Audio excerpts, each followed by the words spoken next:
Episode 19 में हमने सीखा शक्ति, समय, नीति, मौन, धन, शिष्य, गुरु, मित्र, शत्रु। लेकिन अब यह सब एक सूत्र में बंध जाएगा। आचार्य चाणक्य कहते हैं, जीवन में सफलता केवल ज्ञान और कौशल से नहीं, बल्कि नीति, अनुशासन और विवेक से आती है। आज का एपिसोड आपको देगा संपूर्ण जीवन रणनीति के बारे में।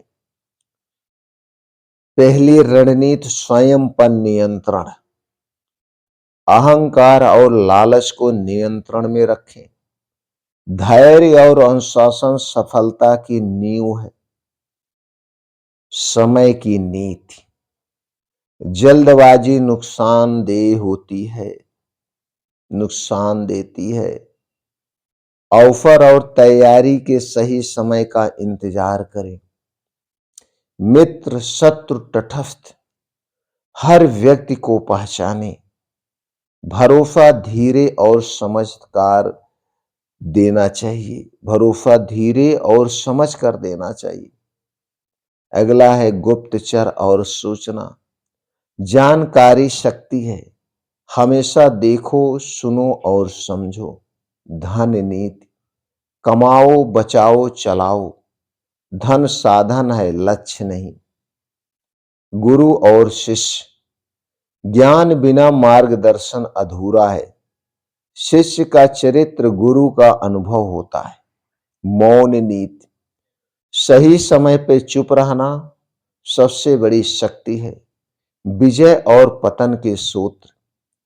अस्थायी सफलता के लिए रणनीति, धैर्य और अनुशासन, ये तीन चीजें होनी चाहिए, तभी अस्थायी सफलता टिकी रहती है।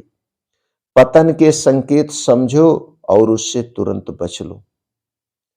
आज के व्यक्तिगत जीवन में सोच समझ कर निर्णय लें। अहंकार, क्रोध से बचें। अगर आप कैरियर और बिजनेस में हैं तो योजना बनाओ, समय का पालन करो, सही लोगों के साथ काम करो। रिश्ते और समाज में भरोसे और सम्मान का संतुलन रखें। मौन और समझ के साथ संवाद करें। तो जो नीति जनता है, जो नीति को जानता है वह जीतता है। जो धैर्य रखता है वह टिकता है। ज्ञान, समय और अनुशासन, यही अस्थायी सफलता है। आचार्य चाणक्य कहते हैं, नीति नहीं, जीवन की कला है। आज से सिर्फ काम मत करो, जीवन को रणनीति के अनुसार जियो। सीखो, सोचो, समझो और अवसर, मित्र और समय को अपने अनुसार नियंत्रित करो। चाणक्य की अंतिम सीख, जो नीति जानता है वह राजा है, जो उसे अपनाता है वह विजेता है। चाणक्य की नीतियों से अगर आप संतुष्ट हैं तो वीडियो को लाइक करें, चैनल को सब्सक्राइब करें और कमेंट में लिखें, मैं चाणक्य की नीति अपनाऊंगा या अपनाऊंगी। फिर मिलते हैं अगले एपिसोड में और कमेंट सेक्शन में लिखिए, जय चाणक्य।